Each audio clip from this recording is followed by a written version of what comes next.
तो हमारे चैनल की एक बिल्कुल ही नई वीडियो के अंदर आप सभी का स्वागत है। आज हम जिस मूवी के बारे में बात करने वाले हैं उस मूवी का नाम है पुष्पा 2 और ये पुष्पा 2 जिसका पूरा नाम पुष्पा 2 द रूल है वो पुष्पा 1 मूवी का सीक्वल है जो कि इंडिया के अंदर कल रिलीज हुई है। और इस पुष्पा 2 मूवी को लेकर खास बात तो ये है कि ये movie south superstar Allu Arjun की इस साल की इकलौती और सबसे बड़ी मूवी है। और अब क्योंकि मैं इस मूवी को देख चुका हूँ इसीलिए मैं ये बात बोल सकता हूँ कि अगर आप सभी को पुष्पा 1 पसंद आई थी तो आपको पुष्पा 2 जरूर पसंद आएगी, क्योंकि पुष्पा 2 मूवी पुष्पा 1 से भी बहुत ज्यादा बढ़िया है। सो इसीलिए आज की इस वीडियो के अंदर मैं इसी पुष्पा 2 मूवी को डिटेल से एक्सप्लेन करने जा रहा हूँ और आप सबको इस मूवी की पूरी कहानी बताने जा रहा हूँ ताकि आप सब भी घर बैठे इस पूरी मूवी को एंजॉय कर सकें। तो इसी बात पे जल्दी से वीडियो को लाइक कर दीजिए और कमेंट्स में पुष्पा लिख दीजिए ताकि हमें भी ये पता चल सके कि आपको मूवी की स्टोरी पसंद आई है। और हाँ, जिन्होंने चैनल को सब्सक्राइब नहीं कर रखा है वो सब जल्दी से चैनल को सब्सक्राइब कर लीजिए और हमारे चैनल की सारी लेटेस्ट वीडियोस को सबसे पहले देखने के लिए सब्सक्राइब बटन के बगल के बेल आइकन को भी ऑल पर सेट कर लीजिए। तो आइए अब हम बिना किसी देरी के आज की इस कमाल की वीडियो को स्टार्ट करते हैं। सो ये तो आप सब जानते ही हैं कि पुष्पा 2 पुष्पा 1 का सीक्वल है, यानी कि पुष्पा 2 के अंदर हमें जो भी सीन्स दिखाए गए हैं वो सभी पुष्पा 1 के आगे के हैं। और इसीलिए जिन्होंने भी पुष्पा 1 नहीं देखी है या फिर देखी तो है पर उन्हें याद नहीं है, उन सभी के लिए हम पुष्पा 1 को रिकैप कर लेते हैं, यानी कि 1-2 मिनट के अंदर पुष्पा 1 में जो भी हुआ उसे जान लेते हैं ताकि हम पुष्पा 2 की कहानी को बिल्कुल अच्छे से समझ सके। तो अब जो पुष्पा मूवी है उसके अंदर दो ही मेन चीजें हैं, जिनमें से पहला है खुद पुष्पा और दूसरा है लाल चंदन। पुष्पा की बात करें तो पुष्पा राज एक बहुत ही बहादुर और अकलमंद इंसान है और पुष्पा की एक खासियत है कि वो ना तो किसी से डरता है और ना ही किसी के आगे झुकता है। अब पुष्पा के जो फादर थे उनकी 2 बीवियां थी, जिनमें से पहली बीवी से उन्हें 2 बेटे थे और दूसरी वाइफ से 1 बेटा जो कि पुष्पा था। लेकिन अब क्योंकि पुष्पा के फादर ने पुष्पा की मदर से कभी शादी नहीं की थी, इसीलिए पुष्पा के जो दोनों सौतेले भाई थे वो पुष्पा को अपना भाई नहीं मानते थे। यहाँ तक कि जब पुष्पा के फादर की डेथ हो गई तब पुष्पा के दोनों सौतेले भाइयों ने पुष्पा और उसकी मदर को जायदाद से बेदखल कर दिया और पुष्पा को नाजायज करार कर दिया, जिसके बाद से पुष्पा अपनी मदर के साथ रहने लगा। और जब पुष्पा जवान हो गया तब वो मजदूरी का काम करने लगा। लेकिन अब क्योंकि पुष्पा के अंदर किसी के सामने ना झुकने का एक एटीट्यूड था, इसीलिए पुष्पा हर जगह पर अपने एटीट्यूड में रहता था और इसीलिए उसके इस बर्ताव को देखकर उसके कई सारे मालिक उसे काम से निकाल देते थे। अब पुष्पा के साथ ही बात करें लाल चंदन की, तो लाल चंदन एक बहुत ही खास तरह का पेड़ है जिसकी लकड़ियों की कीमत बहुत ज्यादा है। पुष्पा मूवी के अंदर हम ये देखते हैं कि ये लाल चंदन आंध्र प्रदेश के शेषाचलम जंगल में उगता है और इस बड़े से जंगल के अंदर लाल चंदन का बहुत ज्यादा प्रोडक्शन होता है। लाल चंदन की कीमत बहुत ज्यादा है, स्पेशली इंडिया से बाहर चाइना और जापान जैसे देशों में इसकी बहुत ही ज्यादा डिमांड है, जिस वजह से वहाँ पर इनकी कीमत और भी ज्यादा है। लेकिन कमाल की बात यह है कि इंडिया में इस लाल चंदन को काटना इलीगल है। बट हम पुष्पा मूवी के अंदर ये देखते हैं कि मूवी में कई सारे ऐसे लोग होते हैं जो कि मिलकर इन सारे पेड़ों को कटवाते हैं और इन सारे लाल चंदन को इलीगल तरीके से विदेशों में सेल करते हैं। अब वैसे तो ये पूरा काम इलीगल तरीके से होता है, लेकिन इस काम को बिल्कुल सिस्टमेटिकली तरीके से किया जाता है। असल में जो भी लोग इस लाल चंदन को इलीगली सेल करते हैं उन सभी ने आपस में मिलकर एक ग्रुप बना रखा है, जिस ग्रुप का नाम है सिंडिकेट। और इस सिंडिकेट ग्रुप के जितने भी मेंबर्स हैं वो सभी अपने अपने इलाकों में इस लाल चंदन को कटवा के इकट्ठा करते हैं और फिर उन सबको मंगल सीनू नाम के एक आदमी को भेज देते हैं। और ये मंगल सीनू असल में इस पूरे सिंडिकेट ग्रुप का लीडर है, जो कि सिंडिकेट ग्रुप के सारे मेंबर्स को लाल चंदन के बदले में 1 टन के लिए 50 लाख रुपए देता है, यानी कि 1 किलो लाल चंदन के लिए 5,000 रुपए। लेकिन हाँ, सिंडिकेट का ये लीडर यानी कि मंगल सीनू इस सारे लाल चंदन को लेकर आगे किसी और को बेचता है, जिसका नाम है मुरुगन। और ये मुरुगन तमिलनाडु के चेन्नई से ऑपरेट करता है और वो मंगल सीनू को 1 टन लाल चंदन के बदले में 1.5 करोड़ रुपए देता है, जिसके बाद ये मुरुगन इस लाल चंदन को बाहर बेच देता है, यानी कि इंटरनेशनल बायर से डील करता है। अब सिंडिकेट ग्रुप की बात करें तो इसी ग्रुप के अंदर जो मंगल सीनू है वो ना सिर्फ पूरे सिंडिकेट का लीडर है बल्कि वो सबसे खतरनाक आदमी भी है। लेकिन ग्रुप में उसी की तरह एक और खतरनाक आदमी होता है जिसका नाम होता है कोंडा रेड्डी। और ये कोंडा रेड्डी सिंडिकेट ग्रुप का मेंबर होता है और ये भी बाकियों की तरह मंगल सीनू को माल सप्लाई करता है। और यहीं पर ही बात करें अपने हीरो यानी कि पुष्पा राज की, तो पुष्पा राज जो कि पहले मजदूरी किया करता था वो बाद में जाकर इसी कोंडा रेड्डी के लिए काम करने लगता है, यानी कि पुष्पा भी इसी कोंडा रेड्डी के लिए लाल चंदन की कटाई करता है। लेकिन अब लाल चंदन की कटाई में एक बहुत ही बड़ा खतरा होता है और वो ये कि ये इलीगल होने की वजह से पुलिस हमेशा इन पर छापा मारती है और कई बार वो सारे मजदूर जो कि लाल चंदन काट रहे होते हैं वो पकड़े भी जाते हैं। और एक बार ऐसे ही जब पुष्पा भी लाल चंदन काटने जाता है तब पुलिस का छापा पड़ता है, जिस वजह से सारे मजदूरों को भागना पड़ता है। बट फिर यहीं पर ही पुष्पा सारे मजदूरों को एक करता है और वो सारे लाल चंदन को पुलिस से बचा लेता है, जिसके बाद ही पुष्पा के इस काम को देखकर कोंडा रेड्डी उसे पार्टनर बना लेता है और उसे कमाई की हिस्सेदारी देने लगता है। इसके बाद ही पुष्पा लाल चंदन को पुलिस से बचाने के लिए कई तरीके निकालता है और उन तरीकों से पुलिस को चकमा देके वो लाल चंदन को बहुत ज्यादा सप्लाई करता है। लेकिन फिर उसी दौरान पुष्पा को पता लगता है कि सिंडिकेट का लीडर मंगल सीनू सभी लोगों को 1 टन लाल चंदन के बदले में सिर्फ 50 लाख रुपए देता है और वो आगे इसे 1.5 करोड़ में बेचता है। और इसीलिए इसके बाद ही जब सिंडिकेट की मीटिंग होती है तब वहाँ पर ही पुष्पा इस बात को रखने का फैसला करता है। इसी मीटिंग के अंदर एरिया का एमएलए भी आता है जिसका नाम होता है एमएलए सिंदप्पा। और अब क्योंकि एमएलए सिंदप्पा का सिंडिकेट पर काफी कंट्रोल होता है इसलिए पुष्पा एमएलए को ये बात बताता है और वो एमएलए से कहता है कि मंगल सीनू सबको धोखे में रखता है और वो सबसे ज्यादा प्रॉफिट खुद खा जाता है। जिसके बाद ये बात जानते ही जो एमएलए होता है वो मंगल सीनू को सिंडिकेट से हटा देता है और पुष्पा राज को सिंडिकेट का नया लीडर बना देता है। जिसके बाद ही पुष्पा न सिर्फ पूरे सिंडिकेट सिंडिकेट को रूल करता है, बल्कि वो लाल चंदन सप्लाई कर करके बहुत ज्यादा पैसे बनाता है। लेकिन फिर उसी टाइम पर उनके एरिया का एसपी चेंज होता है और जो नया एसपी आता है उसका नाम होता है एसपी भंवर सिंह शेखावत। ये एसपी शेखावत बहुत ही ज्यादा एरोगेंट आदमी होता है, यानी कि इसके अंदर बहुत ज्यादा घमंड होता है और इसे हमेशा दूसरों से इज्जत चाहिए होती है। और जब डिस्ट्रिक्ट के अंदर इस एसपी की ज्वाइनिंग होती है तभी पुष्पा एसपी के पास कुछ पैसे लेकर जाता है ताकि एसपी शेखावत पैसे लेता रहे और पुष्पा के काम में रुकावट न डाले। लेकिन जब पुष्पा एसपी शेखावत के पास आता है तब वो उसे पैसे तो देता है बट वो उसे इज्जत नहीं देता है और इसीलिए एसपी शेखावत को ये बात बहुत बुरी लगती है, जिस वजह से वो पुष्पा की बहुत ज्यादा बेइज्जती करता है। लेकिन अब क्योंकि उसी टाइम पर पुष्पा की शादी होने वाली होती है इसीलिए वो उस टाइम पर तो एसपी से कुछ नहीं बोलता है। लेकिन फिर जिस दिन पुष्पा की शादी होने वाली होती है वो उसी दिन एसपी शेखावत से मिलता है और उसके सारे कपड़े उतार के उसे बहुत बेइज्जत करता है और साथ ही साथ वो एसपी शेखावत से ये भी बोलता है कि बिना पुलिस की वर्दी के उसकी कोई औकात नहीं है। एंड फिर इसके बाद ही पुष्पा की तो शादी हो जाती है, लेकिन जो एसपी शेखावत होता है वो बहुत ज्यादा गुस्सा होता है और वो ये फैसला करता है कि वो पुष्पा से अपना बदला लेगा। अब इसके आगे से शुरुआत होती है पुष्पा 2 की और पुष्पा 2 की स्टार्टिंग होती है हम सीधा जापान को देखते हैं। स्टार्टिंग में हमें जापान देश का योकोहामा पोर्ट दिखाया जाता है और यहाँ हम ये देखते हैं कि इस योकोहामा पोर्ट पर कई सारे लेबर शिप से कंटेनर्स उतार रहे होते हैं, लेकिन तभी एक क्रेन से एक कंटेनर नीचे गिर जाता है और इसीलिए जैसे नीचे गिरते ही वो खुलता है वैसे वो लोग ये देखते हैं कि उस कंटेनर के अंदर लाल चंदन भरा हुआ है। एंड इसीलिए उसे देखकर वो लोग अपने बॉस को बुलाते हैं और जब उनका बॉस वहाँ पर आता है तब वो उस लाल चंदन को देख के कहता है कि ऐसा होना पॉसिबल नहीं है क्योंकि लाल चंदन वो भी उसकी परमिशन के बिना यहाँ पर आ नहीं सकता है। लेकिन फिर इसके बाद ही जो उसके साथ आदमी आए होते हैं वो उनसे उस कंटेनर की तलाशी लेने के लिए कहता है, जिसके बाद ही जैसे वो लोग अंदर जाते हैं वैसे वो लोग ये देखते हैं कि उस कंटेनर के अंदर एक इंसान भी है। और जब वो आदमी बाहर आता है तब हमें पता लगता है कि वो और कोई नहीं बल्कि पुष्पा राज है। लेकिन पुष्पा को देखकर वो सब लोग उस पर अटैक कर देते हैं, जिसके रिस्पॉन्स में पुष्पा भी उन सबको मारता है। लेकिन फाइट के दौरान ही वो सभी लोग पुष्पा से पूछते हैं कि आखिरकार वो कौन है और वो यहाँ पर क्यों आया है, जो सुनकर पुष्पा भी उन सबको जापानी में कहता है कि उसका नाम पुष्पा राज है और वो यहाँ पर अपनी पेमेंट लेने आया है। पुष्पा कहता है कि इंडिया से उसका लाल चंदन यहाँ पर तो आता है बट यहाँ पर लाल चंदन लेने वाले उसकी पेमेंट नहीं कर रहे हैं और पुष्पा अपने पैसे कभी नहीं छोड़ता है, इसीलिए वो यहाँ पर अपने पैसे लेने आया है। बट यहाँ पर इसी फाइट के बीच ही हम ये देखते हैं कि उन्हीं जापानियों में से एक आदमी पुष्पा पर गोली चलाता है और वो गोली सीधा पुष्पा के बाएं कंधे पर लगती है, जिस वजह से पुष्पा सीधा समुद्र में गिर जाता है। लेकिन पानी में गिरने के बाद ही पुष्पा को कुछ मेमोरीज आती हैं और वो यहीं पर अपनी बीती स्टोरी याद करता है। अब इसके बाद ही जैसी स्टोरी स्टार्ट होती है वैसे हम भी ये देखते हैं कि स्टोरी सीधा वहीं से शुरू होती है जहाँ पर पुष्पा 1 खत्म हुई थी और इसीलिए इस टाइम पर हम ये देखते हैं कि पुष्पा राज शादी कर चुका है, वो सिंडिकेट का लीडर बनके सिंडिकेट को रूल कर रहा है, उसका लाल चंदन का बिजनेस बहुत ही बढ़िया चल रहा है और एमएलए सिंदप्पा जिसने कि उसे सिंडिकेट का लीडर बनाया था उससे भी उसके रिलेशंस बहुत अच्छे हैं। यहाँ तक कि पुष्पा के लिए जो मजदूर काम करते हैं वो सभी पुष्पा के लिए काम करके बहुत ज्यादा खुश हैं, क्योंकि पुष्पा न सिर्फ उन्हें अच्छे पैसे देता है बल्कि वो उन सबका ध्यान भी रखता है। अब इसके बाद एक दिन हम ये देखते हैं कि पुष्पा के सारे मजदूर लाल चंदन काटने के लिए जंगल जाते हैं और जंगल जाने के लिए वो हमेशा की तरह ट्रक में बैठते हैं और जाने लगते हैं। लेकिन फिर यहीं पर ही हम ये नोटिस करते हैं कि यहाँ पर इन सारे मजदूरों के बीच ही एसपी शेखावत भी होता है, जो कि एक मजदूर का भेष लेकर उन सबके बीच में घुस जाता है और फिर इसके बाद ही वो भी लाल चंदन काटने के लिए सीधा जंगल में जाता है और सारे मजदूरों के साथ लाल चंदन काटने लगता है। लेकिन फिर कुछ टाइम बाद ही हम ये देखते हैं कि उन सभी को वहाँ पर बहुत सारे पुलिस वाले घेर लेते हैं, जिसके बाद एसपी शेखावत अपना असली रूप दिखाता है और वो अपनी बंदूक निकालकर सबको ही बताता है कि वो एसपी शेखावत है और अब उसने उन सारे मजदूरों को लाल चंदन को काटते हुए रंगे हाथों पकड़ा है। एंड इसीलिए एसपी शेखावत उन सबको अरेस्ट कर लेता है और सभी को पुलिस स्टेशन के सेल में बंद कर देता है। लेकिन अब ये बात जैसी पुष्पा को पता लगती है वैसे ही पुष्पा अपने आदमियों के साथ अपनी गाड़ियां निकालता है और सीधा पुलिस स्टेशन जाता है। इस टाइम पर एसपी शेखावत पुलिस स्टेशन से बाहर होता है और इसीलिए पुष्पा पुलिस स्टेशन के अंदर आते ही सीधा इंस्पेक्टर को देखता है और उससे अपने सारे आदमियों को छोड़ने के लिए कहता है। लेकिन वो इंस्पेक्टर उससे कहता है कि वो लोग ऐसा नहीं कर सकते क्योंकि एसपी शेखावत ने उन्हें ऐसा करने से मना करा है और अगर वो या फिर पुलिस स्टेशन का कोई भी पुलिस वाला एसपी शेखावत के खिलाफ जाता है तो फिर उन्हें नौकरी से निकाल दिया जाएगा।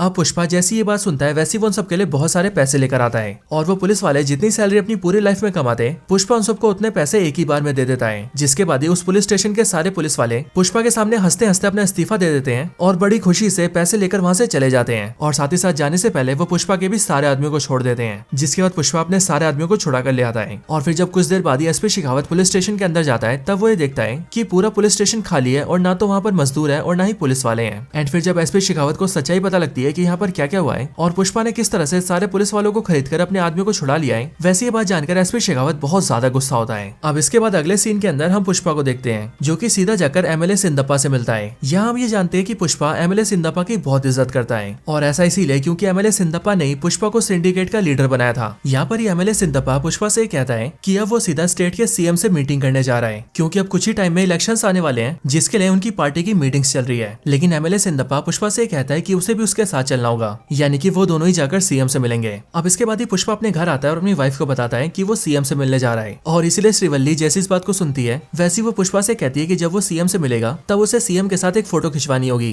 क्योंकि वो अपने पति पुष्पा और सीएम की फोटो को अपने घर में लगाना चाहती है ताकि वो लोगों को ये दिखा सके कि उसके पति पुष्पा की सीएम तक बातचीत है। अब श्रीवल्ली की बात सुनकर पुष्पा उसकी बातों पर हंसता है और फिर वो अपनी वाइफ श्रीवल्ली से कहता है कि वो ऐसा करेगा और वो अपनी वाइफ के लिए सीएम के साथ फोटो खिंचवाएगा। अब इसके बाद ही पुष्पा एमएलए सिंदप्पा के साथ सीधा सीएम ऑफिस जाता है और वहां जाकर सीएम से बातचीत करता है। यहाँ पर जो सीएम होता है वो एमएलए और पुष्पा दोनों से मिलता है, लेकिन जब पुष्पा सीएम से फोटो खिंचवाने की बात करता है तब सीएम पुष्पा को साफ मना कर देता है। और सिर्फ यही नहीं बल्कि वो पुष्पा की बहुत ज्यादा बेइज्जती भी करता है और वो सीएम पुष्पा को पैर के जूतों से कंपेयर करता है। इन बातों को सुनकर एमएलए सिंदप्पा सीएम से कहता है कि असल में फोटो खिंचवाने की इच्छा पुष्पा की वाइफ की है, इसीलिए आप पुष्पा के साथ एक फोटो खिंचवा लीजिए। बट ये बात सुनकर भी सीएम गुस्सा होता है और वो पुष्पा को ना समझ आदमी कहता है जो कि अपनी बीवी की बात सुन रहा है। और फिर ये सारी बातें बोलकर सीएम एमएलए और पुष्पा दोनों को वहाँ से भेज देता है। अब इसके बाद ही हमें देखते हैं कि सीएम की बातें पुष्पा को बहुत ज्यादा हिट करती है और उन बातों से पुष्पा को बहुत ज्यादा बुरा लगा होता है। लेकिन यहाँ पर ही एमएलए सिंदप्पा पुष्पा को संभालता है, जिसके बाद ही पुष्पा एमएलए से एक सवाल पूछता है। पुष्पा एमएलए सिंदप्पा से कहता है कि क्या अगर कल को आप सीएम बनते हैं तो क्या आप मेरे साथ फोटो खिंचवाएंगे? जो सुनकर एमएलए सिंदप्पा कहता है हाँ मैं तुम्हारे साथ फोटो खिंचवाऊंगा, लेकिन असल में मैं सीएम नहीं बन सकता, मैं तो सिर्फ मामूली सा एमएलए हूँ। पर इस बात पर पुष्पा एमएलए से कहता है कि अब तो एमएलए सिंदप्पा ही सीएम बनेंगे। ये बात सुनकर एमएलए सिंदप्पा चौंक जाता है और वो पुष्पा से कहता है कि ऐसा करने में ना करके 100 करोड़ लगेंगे। लेकिन पुष्पा उनसे कहता है कि 100 नहीं बल्कि वो 500 करोड़ खर्च करेगा, लेकिन अब तो वो एमएलए सिंदप्पा को सीएम बना के रहेगा। और पुष्पा ऐसा इसीलिए कर रहा है क्योंकि सीएम की बातें उसे तो ज्यादा बुरी नहीं लगी, लेकिन सीएम ने उसकी वाइफ के लिए जो बुरी भली बातें कही उससे पुष्पा को बहुत तकलीफ हुई है और इसीलिए वो सीएम को ही हटा देगा। अब इसके बाद ही एमएलए सिंदप्पा और सीएम जिस पार्टी से होते हैं, पुष्पा उसी पॉलिटिकल पार्टी के प्रेसिडेंट के छोटे भाई से मिलता है और पुष्पा उसे 5 करोड़ रुपए देता है एंड वो पार्टी प्रेसिडेंट के छोटे भाई से कहता है कि उसे प्रेसिडेंट से बात करनी है। जिसके बाद ही हम ये देखते हैं कि वो सीधा अपने बड़े भाई को फोन करता है, यानी कि पॉलिटिकल पार्टी के प्रेसिडेंट को, और उससे सीधा पुष्पा की बात करवाता है। यहाँ पर हम भी ये जानते हैं कि जो इस पॉलिटिकल पार्टी का प्रेसिडेंट है उसका नाम है प्रताप रेड्डी, जिसे प्ले किया है एक्टर जगतपति बाबू ने। पुष्पा प्रताप रेड्डी से फोन पे बात करके उससे कहता है कि उसने उसके ऑफिस में एक तोहफा भिजवाया है। और फिर उसी टाइम पर हम भी ये देखते हैं कि प्रताप रेड्डी के ऑफिस में एक सोफा आता है जिस सोफे के अंदर 25 करोड़ रुपए होते हैं। और वो देखकर पुष्पा प्रताप रेड्डी से कहता है कि ये तोहफा उसने प्रताप रेड्डी के लिए भेजा है ताकि वो खुशी खुशी एमएलए सिंदप्पा को सीएम बनने दे। जिसके बाद हम भी ये देखते हैं कि प्रताप रेड्डी इस बात के लिए मान जाता है और वो एमएलए सिंदप्पा को सीएम बनने के लिए खड़ा होने देता है। लेकिन अब यहाँ पर पुष्पा के लिए काफी बड़ी मुसीबत होती है और वो मुसीबत होती है फंड जमा करना, यानी कि पैसे। अब पैसों का इंतजाम करने के लिए पुष्पा एक बड़ी डील करने की सोचता है ताकि एक बड़ी डील करके पुष्पा के पास काफी पैसे आए और वो उन पैसों से एमएलए सिंदप्पा को सीएम बना सके। अब यहाँ पर सबसे पहले पुष्पा ये देखता है कि वो सिंडिकेट के जरिए जितना भी लाल चंदन इकट्ठा करता है वो उन सभी को मुरुगन को बेचता है और फिर मुरुगन ही रामेश्वरम के पोर्ट से होते हुए उसे इंटरनेशनल बायर्स को बेचता है। सो यहीं पर ही पुष्पा ये डिसाइड करता है कि अब वो मुरुगन को बीच से हटाकर सीधा खुद ही इंटरनेशनल बायर से डील करेगा, क्योंकि जो मुरुगन है वो पुष्पा को 1 टन लाल चंदन के बदले में 1.5 करोड़ रुपए देता है और अगर पुष्पा इस माल को डायरेक्टली बेचेगा तो वो उस पर ज्यादा प्रॉफिट कमा सकता है। अब इसके लिए पुष्पा इस बारे में पता करता है एंड उसे सीधा इंटरनेशनल बायर मिलता है जिससे वो मालदीव्स जाकर मीटिंग करता है। मालदीव्स के अंदर जब पुष्पा बायर से डीलिंग करता है तब वो उस बायर से कहता है कि वो 1 टन के बदले में 2.5 करोड़ रुपए लेगा, जो सुनकर बायर एग्री कर जाता है। जिसके बाद ही वो पुष्पा से 2000 टन लाल चंदन की डीलिंग करता है जिसकी कीमत पूरे 5000 करोड़ रुपए होती है। अब इसके बाद ही पुष्पा फिर से इंडिया आता है और वो सबसे पहले सिंडिकेट की मीटिंग रखता है और वो मीटिंग में सारे मेंबर्स को ये बताता है कि अब उन सबको बहुत ही बड़ी डील मिली है और इसीलिए अब उन सबको बहुत ज्यादा प्रोडक्शन करना होगा। इसके बाद ही सिंडिकेट के सारे मेंबर्स पुष्पा से कहते हैं कि वो लोग भी पुष्पा को ज्यादा से ज्यादा लाल चंदन देंगे। कोई कहता है कि वो 50 टन का इंतजाम करेगा, कोई कहता है 100 टन का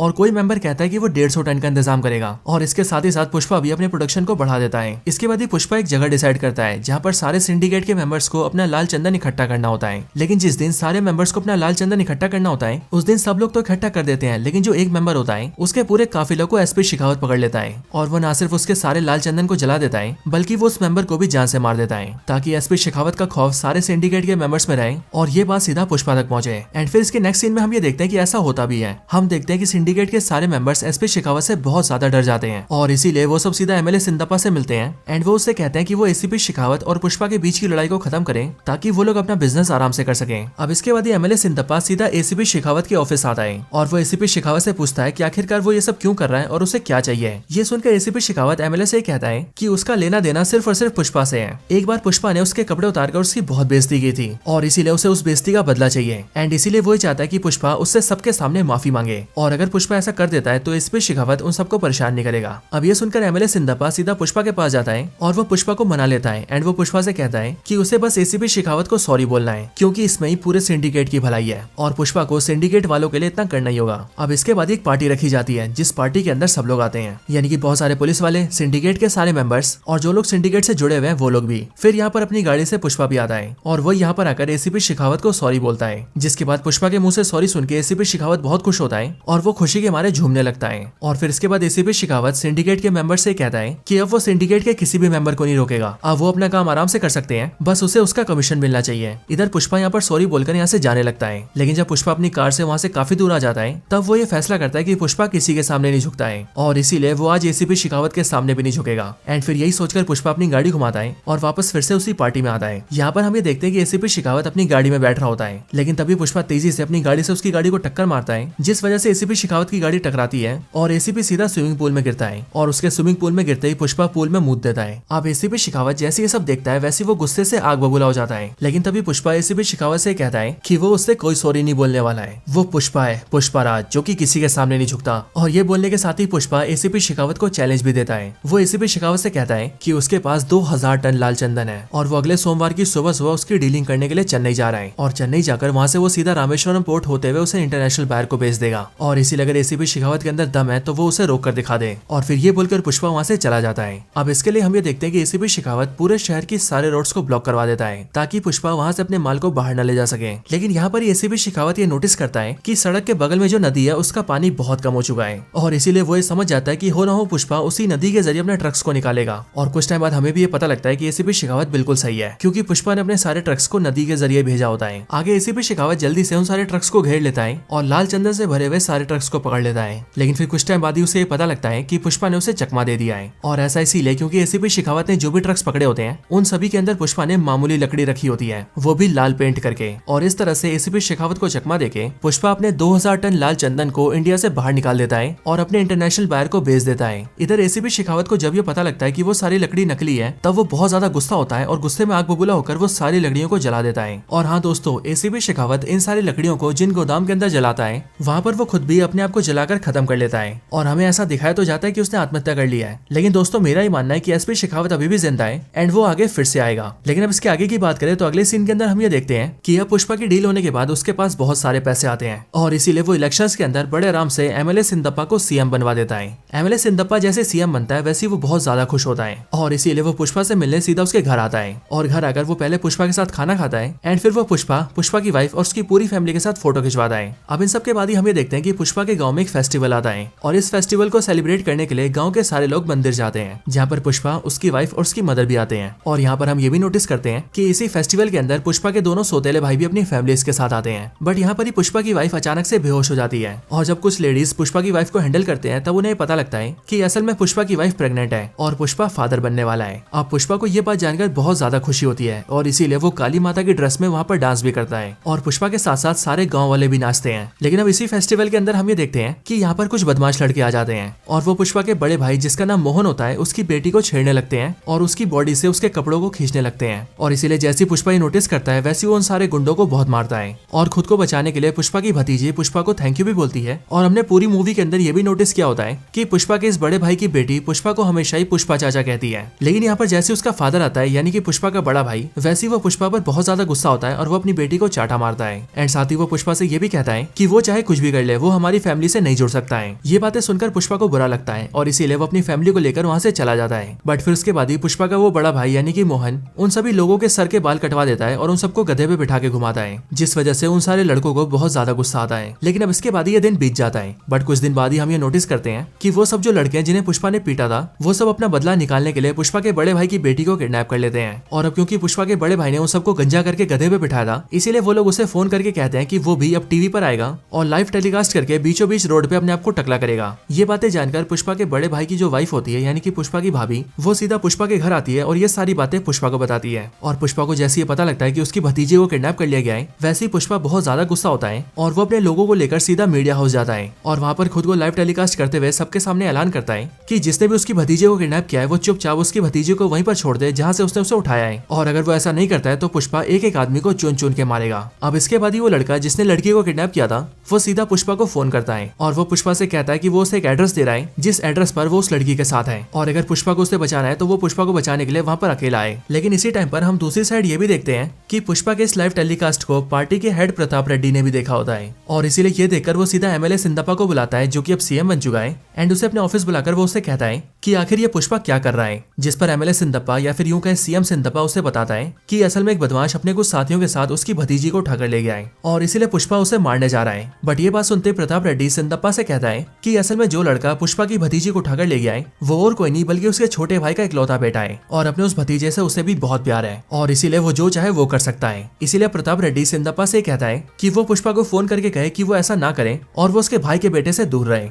ये बात सुनते ही सिंदप्पा पुष्पा को फोन करता है और उसे सारी बातें बताता है, लेकिन पुष्पा यहाँ पर सिंदप्पा की बात नहीं मानता और वो फोन पर ही प्रताप रेड्डी को भी 4-5 बातें सुना देता है। एंड वो प्रताप रेड्डी से कहता है कि अगर उसके भाई के बेटे ने उसकी भतीजे को नहीं छोड़ा तो आज वो उसके टुकड़े टुकड़े कर देगा। और फिर ये बोलने के बाद ही पुष्पा अपना हेलीकॉप्टर निकालता है और सीधा उसके बताए हुए एड्रेस पर जाता है। और यहाँ पर आने के बाद पुष्पा प्रताप रेड्डी के भतीजे को जान से मार देता है। लेकिन इसी टाइम पर यहाँ पर प्रताप रेड्डी का भाई भी आ जाता है, यानी कि मरने वाले का पापा, और वो यहाँ पर आकर पुष्पा की भतीजे को मारने की कोशिश करता है, जिस वजह से पुष्पा उसे भी जान से मार देता है और फिर वो अपनी भतीजी को छुड़ाकर वहाँ से ले जाता है। अब इसके बाद ही उस लड़की का जो पिता होता है, यानी कि पुष्पा का बड़ा भाई, उसे अपने किए पर बहुत ज्यादा अफसोस होता है और उसे पुष्पा की अच्छाई देखकर शर्मा जाती है और इसीलिए वो ये फैसला करता है कि अब वो पुष्पा से माफी मांगेगा और उसे परिवार का दर्जा देगा। इसी टाइम पर उसकी बेटी की शादी फिक्स होती है एंड इसीलिए वो जल्दी से कार्ड छपवाता है और वो कार्ड लेकर सीधा पुष्पा के घर जाता है और वहाँ पर वो पुष्पा की मदर को कार्ड देते हुए कहता है कि पुष्पा को और पूरे परिवार को उसकी बेटी की शादी में आना है, क्योंकि शादी पर सारा परिवार एक साथ होता है। पुष्पा जब ये बात जानता है तब उसे भी बहुत ज्यादा खुशी होती है और फिर इसीलिए वो भी अपनी भतीजी की शादी में जाता है, जहाँ पर पूरी फैमिली एक साथ रीयूनाइट हो जाती है और अब पूरा परिवार एक साथ होता है। और दोस्तों यहाँ पर ही हम 2 सीन देखते हैं, जहाँ पर पहले सीन में तो पुष्पा की भतीजी की शादी हो रही होती है, लेकिन वही दूसरे सीन के अंदर हम ये देखते हैं कि प्रताप रेड्डी अपने छोटे भाई और छोटे भाई के बेटे दोनों की चिता को जला रहा होता है और उनका फ्यूनरल सेलिब्रेट कर रहा होता है। लेकिन दोस्तों इसी टाइम पर हम ये नोटिस करते हैं कि प्रताप रेड्डी और पुष्पा दोनों के लिए फूल के गुलदस्ते आते हैं और उन दोनों गुलदस्तों के अंदर एक जैसे बॉम्ब रखे होते हैं, यानी कि एक ही आदमी ने उन दोनों में बॉम्ब डाले होते हैं। और अगले सीन में हमें वो आदमी दिखता है जिसने उन दोनों में बॉम्ब डाले हैं और वैसे यहाँ पर हमें उसका फेस तो नहीं दिखता है, बट वो इस टाइम पर काफी दूर ऊंचाई पर खड़ा होता है और वो यहाँ से एक ही बार में बटन दबा के दोनों बॉम्ब्स को ब्लास्ट कर देता है। और दोस्तों फिर इसके साथ ही ये मूवी एंड होती है और मूवी के एंड होते होते हमें पुष्पा 3 का पोस्टर दिखता है, यानी कि पुष्पा 2 के बाद पुष्पा 3 भी आएगी, जिसका नाम होगा पुष्पा 3 द रैम्पेज। एंड दोस्तों उसी पुष्पा 3 के अंदर हमें पता लगेगा कि आखिर ये इंसान कौन है जिसकी पुष्पा और प्रताप रेड्डी दोनों से दुश्मनी है और क्या आखिरकार इसने अपने हमले से उन दोनों को मार दिया है या फिर वो दोनों अभी भी जिंदा है। लेकिन दोस्तों ये सारे सवालों के जवाब मिलेंगे पुष्पा 3 में और इसीलिए हम इस वीडियो को यहीं पर एंड करते हैं। आपको ये वीडियो पसंद आई हो तो वीडियो को लाइक करना, कमेंट्स में पुष्पा या फिर आपको जो मन करे वो लिखना, चैनल को सब्सक्राइब नहीं करा तो सब्सक्राइब कर लेना और अगर वीडियो को शेयर करने का मन करे तो शेयर भी जरूर करना। बाकी मैं आपसे मिलता हूँ ऐसे किसी और बेहतरीन वीडियो में, तब तक के लिए गुड बाय।